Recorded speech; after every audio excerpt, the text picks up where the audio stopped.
Президент шайлоодо биз үчөөбүздүн бирөөбүз мамлекетти башкарып, элибиздин эртең келечегин аныктоо үчүн бел байладык. Майда чүйдө бир маселени көтөрүп, болор болбос бирдеме менен уят болуп атсаңар элдин алдында, анан эл кантип сыйлайт анан? Протокол эч качан ратификация болбойт. Мына парламентте отурган Акбөкөндөн сура, парламентте отурган Камчы Кылычбаевден сура. Эч качан. Муну менен дагы бир жолу эки чекендигимди далилдеп атам. Саватсызсың менин. Протокол эч качан жогорку кеңешке ратификацияга кирбейт. Жогорку кеңешке кирген айтыңызчы. Кирбейт ал жогорку кеңешке, протокол кирбейт жогорку кеңешке. Өтө саватсызсыңар, билесиңби? Окуй албайсыңар да ошончо. Ошончо момундай болуп шпаргалка көтөрүп жүрөсүңөр. Билбейсиңдер, айланай. Жогорку кеңешке мыйзам кирет, закон ратификация дейт. Протокол кирбейт эч качан. 2 жыл башта эртең кечке Кудай сактасын Америка менен Иран ортосунда чатак чыгат деп бүтүндөй Кыргызстанды түрө кыдырып жүрүп, Көлдө да, Нарында да, Таласта да, Ошто да, Баткенде да какшадым. Кээрлер айтты, айта берет да, кайдан эле ушундай болуп кетсин деген. Мына ушул күнгө келдикпи? Эгер бүгүнкү күндө Ормуз өтмөгүн жаба турган болсо Иран, Америка бомбалап баштайын деп айтып атат. Бул өтө кооптуу. Ирандын ракетасы Америкага жетпейт. Бирок Американын базасы турган Манаска жетет. Кандай дейсиз? Бизге Жамааттык коопсуздук кеңешине уюмуна кирген мамлекеттердин куралдуу күчтөрүнөн башка бир да куралдуу күч Кыргызстанда болбошу керек. Мен терең ишенем, жеке ишенем. 2000-жылы ушул база кирип атканда чыңырып каршы чыкканмын. Ошол позицияда 12 жыл болуп атат. 12 жылдан бери менин позициям. Депутат Адахан Мадумаров тарабынан бир жолу айтылды, макул депутат деп унчукпадык. 2 жолу айтылды, унчукпадык. Кече дагы ушундай бир чоң парламент трибунасына айтылып атат. ГКМБдын сотрудниктери элдин канын соруп атат, жон терисин шылып атат деген мааниде ушундай сөздөрдү айтып атат. Эч нерсеге кандай фактыларга таянбастан жөн өзүнүн жеке саясий амбициясын калыбына келтирүүгө аракет кылган депутат Мадумаровго мен ушул жерден ачык эле айтып коюшум керек. Ушул аракеттериңизди токтотпосоңуз, биз дагы сиз жөнүндө контрабанданын ташыган адамдарды кандай прикрывать этип, үстүнөн крыша болуп атканыңызды биз дагы маалыматты ачык айтабыз.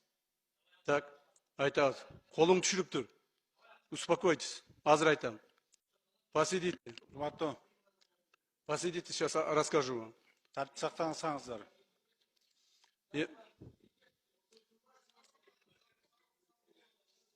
Сабыр кылып турсуздар.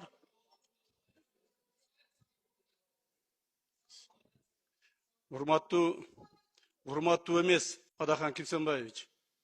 Мен ушул фактыларга мына келип атам, шашпай туруңуз, азыр айтып берем. Ким менен кайсыл жерде эмне кылып жүргөнүңүздү, так, кайсыл контрабандист, кайсыл жерге сизге аш кылып берип аткандан бери бардык маалыматтарды айтам азыр. Унчукпай туруңуз, тартибин сактап. Бүтүн Кыргызстан Мадумаров. Макул. Бербей койдуңар. Эмне болот? Камчынын ушул жерде бүт кыйкырган, жала жапкан сөздөрү калат дагы Мадумаровдун үнү чыкпай калат. Ошондойбу? Биринчиден мен сизге кыйырган жокмун. Мен камчы эмесмин сизге. Кандай кылабыз? Знаете. Мен уятсыз деп, тартипсиз деп айта элекмин. Азыр чыкканда айтам мен. Айтасыз. Эмне кыласыз? Кандай болот аны талантуудумач? Мен сизге сүйлөп аткан жокмун. Суроо жазылды, урматтуу Адахан Кимсенбаевич. Суроо эмес, мен биринчи болуп кол көтөрбөдүмбү. Раз ушундай болуп чыккандан кийин сөз бериңиз деп.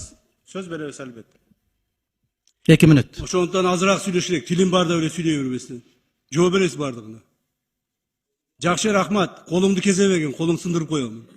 Колуңду сындырып коем. Биринчиден, экинчиден. Жакшы, мына өткөндө урматтуу депутаттар тигин эме бербей, согласие бербей камалбай калдың. Эгер мен ген прокурор болгондо давно камалат болчу. Сактаңыздар. Еще не поздно. Ассаламу алейкум, урматтуу кыргыз элим. Сиздерге отчет берейин деп чыктык. Сиздерден чогулган акча 200 000 сом болду. Азыркы учурда бизге дагы да акча каражаты керектөлүүдө. Улуу Мухаммаддын чет өлкөдө 4-чү жолку операция жасатууга акча каражаты жетишсиз. $5000 каражаты керектөлүүдө. Ушу кайдыгер карабастан улуу Мухаммаддын операциясына жардам берип кетиңиздерди суранарым. Бизден кайтпаса Алладан кайтсын. баланын бир жери ооруса, эненин жүрөгү ооруйт экен. Сиздерден суранарым, ушу баламдын басып кетүүсүнө себепкер болуңуздар. Балам азыркы учурда 4,5 жашта баса албайт. Тепке да өзү басып баруусун каалайм мен. Акча жагынан жардам бере албасаңыздар дагы видеого лайк басып, таратып, жайылтып коюңуздар. Кайрымдуулук кылам деген инсандарга М-банк өзүмө тиешелүү. Кымбат К деп чыгат. Бул жерде мошенство жок.